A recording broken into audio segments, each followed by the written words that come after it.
Hello friends, welcome Tiana's house YouTube চ্যানেলে। আজ আমি এসে গেছি তোমাদের সাথে আরও একটি নতুন ভিডিও নিয়ে। আজকের রেসিপি হলো সয়াবিনের একটা সুন্দর কারি, মানে দারুণ একটা সয়াবিনের রেসিপি। সয়াবিন এবং আলু দিয়ে এই রেসিপিটা হবে। খুবই সহজে এবং খুবই মজাদার একটা রেসিপি, যেটা খেতে এবং দেখতে দুদিকেই অসাধারণ। ঠিক আছে, সবার আগে আমি সয়াবিনটাকে উষ্ণ গরম জলে ভিজিয়ে রেখেছিলাম আধা ঘন্টার জন্য। এখন সয়াবিনটা দেখতেই পাচ্ছ অনেক বেশি নরম হয়ে গেছে। ঠিক আছে, এবার সবটা সয়াবিনের জল ফেলে দিয়ে একদম শুকনো করে নেব, এতটুকুও যেন জল না থাকে। সবটা জল এভাবে চেপে চেপে বের করে নেব এবং এটা একদম আমাদের কিন্তু শুকনো অবস্থায় চাই, যেন আর কোনো জল না থাকে। এরপর এটাকে আমরা তেলে ভেজে নেব। আমরা রেসিপিটা তবে স্টার্ট করি, আর তোমরা আমার পাশে থেকো এবং সম্পূর্ণ ভিডিওটা দেখো। তবেই আমার এই রেসিপিটা কেমন লাগলো আমাকে কমেন্টে তোমরা জানাবে, এবং এই রেসিপিটা তোমরা প্রত্যেকেই বাড়িতে অবশ্যই ট্রাই করো। একবার অন্তত ট্রাই করো এবং দেখো যে সয়াবিন খেতে কতটা সুন্দর আর টেস্টি হয়েছে। ঠিক আছে, দেখেছো কেমন নরম হয়ে খুলে খুলে চলে আসছে। এই অবস্থায় এভাবেই শুকনো করে সব কটা সয়াবিনকে আমরা তুলে নেব প্রথমে, তারপর তেলে ভাজবো। কড়াইতে তেল গরম হতে বসিয়ে দিয়েছি। তেলটা গরম হয়ে গেলেই সয়াবিনগুলো আমি ভেজে নেব। আমি সয়াবিনগুলোকে এভাবে শুকনো করে একদম জল ঝরিয়ে তুলে নিয়েছি। ঠিক আছে,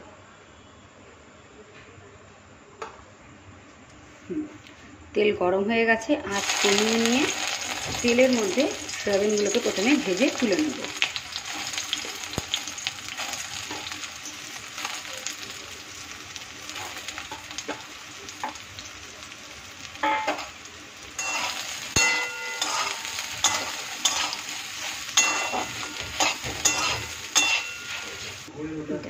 আমার এটা ভাজা হয়ে গেছে, এবার ধীরে ধীরে এটাকে তুলে নেব। হালকা ব্রাউন হয়ে গেছে, এটাকে তুলে নেব। তুলে আরও একটু তেল দিয়ে এবার আলুগুলোকে ভেজে নেব।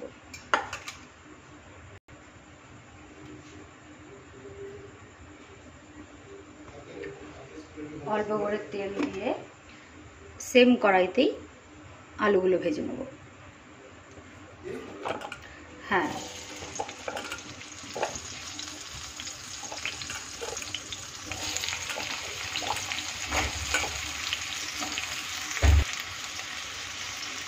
এর মধ্যে হাফ চামচ হলুদ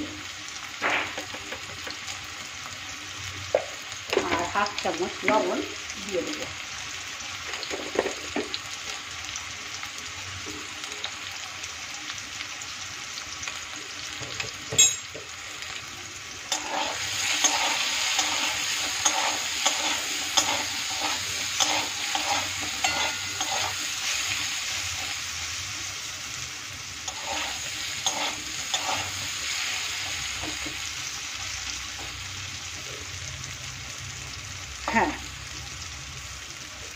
এটা ভাজা হয়ে গেলেই এবার ধীরে ধীরে আমি মশলাগুলো এক এক করে দিতে থাকবো। আচ্ছা, আলুগুলো ভাজা হয়ে গেছে, এই আলুগুলোকে তুলে নেব।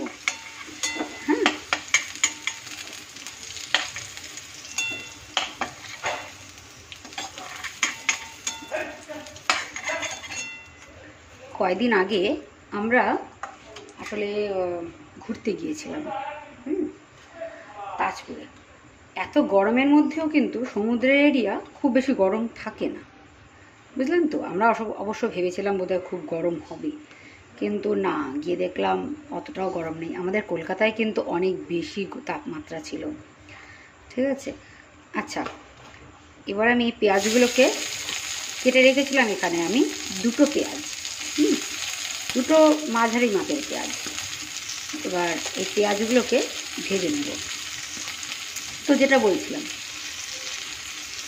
গরম মনে করেছিলাম, কিন্তু সেই তুলনায় গরমটা ছিল না, ভালোই ঘুরলাম। হ্যাঁ,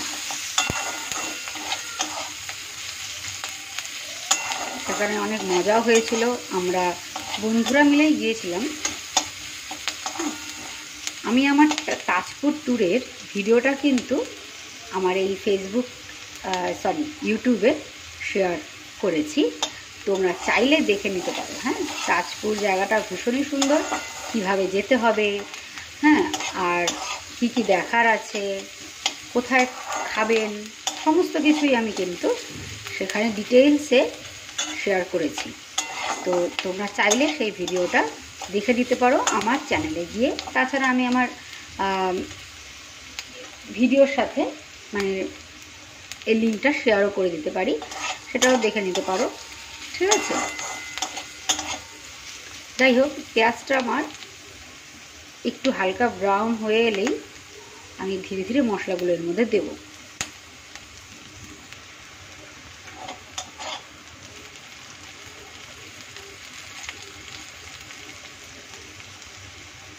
পেঁয়াজগুলো ভাজা হয়ে গেছে, এবার এর মধ্যে আদা আর রসুন বাটা দিয়ে দেব। 2 চামচের মতন আদা আর রসুন বাটা আমি দিলাম।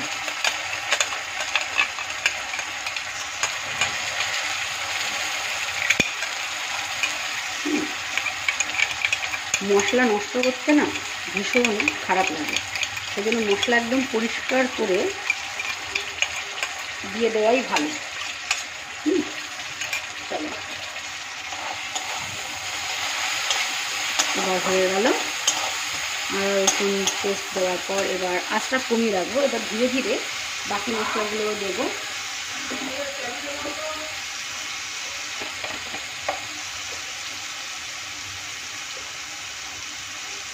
ওয়ান টিস্পুন লঙ্কার গুঁড়ো,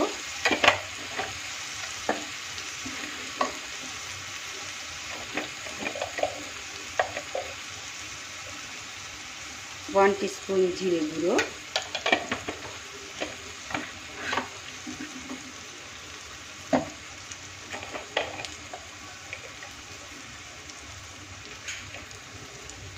হাফ টিস্পুনের মতো ধনে গুঁড়ো,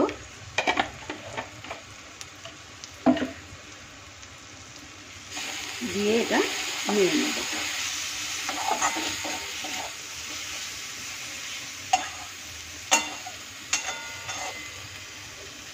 মশলাটা একটু ভাজা হোক।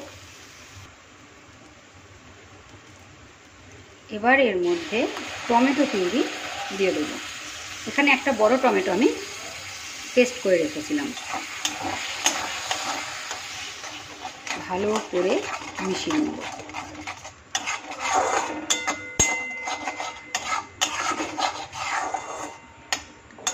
এবার এর মধ্যে স্বাদ মতন লবণ আর হলুদ দেব। হলুদ দেব হাফ চামচ, আর লবণ দেব হাফ চামচ। কেননা এর আগে আমি আলু ভাজার সময় কিন্তু লবণ হলুদ একবার দিয়েছিলাম, তো সেই জন্য এই ক্ষেত্রে কম করেই হলুদ আর লবণটা দেব, হাফ চামচ করে।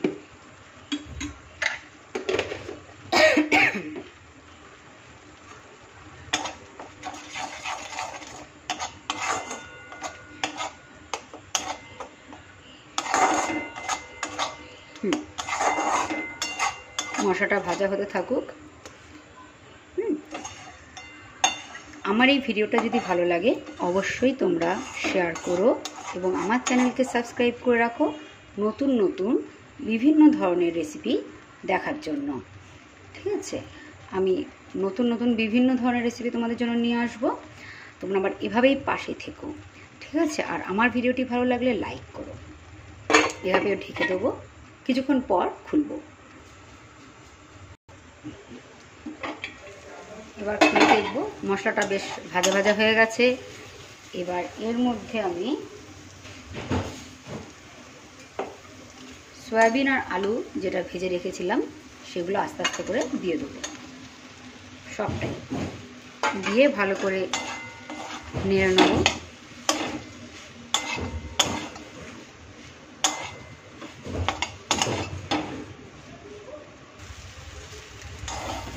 এর মধ্যে আমি গরম মশলা গুঁড়ো দিয়ে দিয়েছি। ভালো করে যত বেশি ভালো মশলাটা ভাজা হবে রান্নার স্বাদ কিন্তু তত বেশি হবে।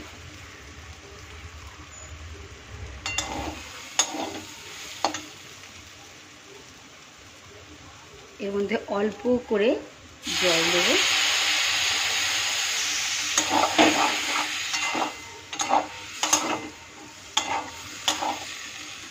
দিয়ে মশলাটা আরেকটু ভেজে নেব জল দিয়ে। আঁচ কিন্তু আমি কমিয়ে রেখেছি। একটু জল দিয়ে দেবো।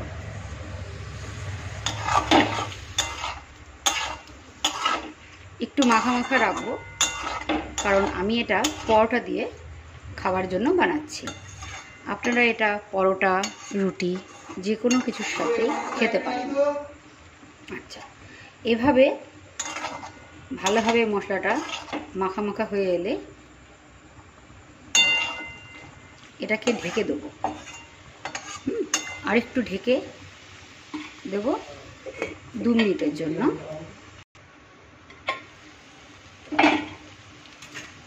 আমার রান্নাটা হয়ে গেছে। দারুণ গন্ধ বেরিয়েছে কিন্তু। সয়াবিনের এই রেসিপিটা কিন্তু দারুণ হয় আর অনেক সহজে তৈরি হয়ে গেল, তাই না?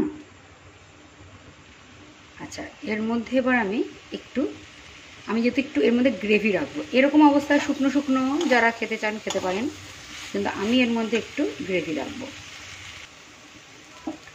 এবার এর মধ্যে জল অ্যাড করব। যেহেতু সয়াবিনটা আগে থেকে ভেজানো ছিল, তাই এটি খুব বেশি জল টানবে না। সেই জন্য অল্প করে জলই আমি এর মধ্যে অ্যাড করলাম, মোটামুটি হাফ কাপের মতো। এই অবস্থাতে থাকবে, এটা ফুটবে, ফুটে গেলেই নামিয়ে ফেলবো। এই রান্নার এটিতে লাস্টে গ্যাস নেভানোর পর কিন্তু একটু ঘিও অ্যাড করা যেতে পারে। একটু ঘি অ্যাড করলে আরও বেশি টেস্ট হবে।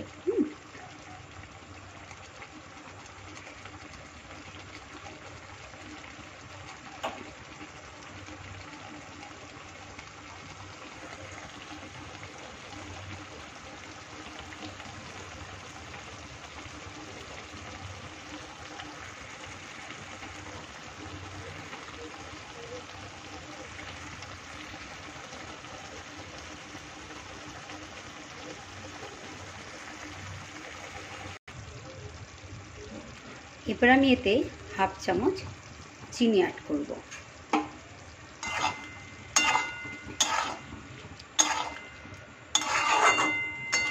কত সুন্দর হয়ে গেছে রেসিপিটা। এই রেসিপিটা আপনারা বাড়িতে চেষ্টা করুন, কেমন হলো সেটা আমাকে অবশ্যই জানাবেন কমেন্টে। ঠিক আছে?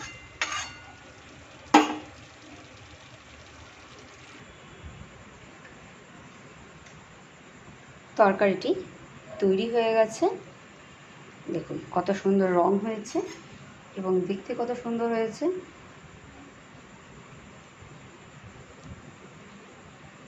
এটা খেতেও কিন্তু ততটাই ভালো হয়েছে।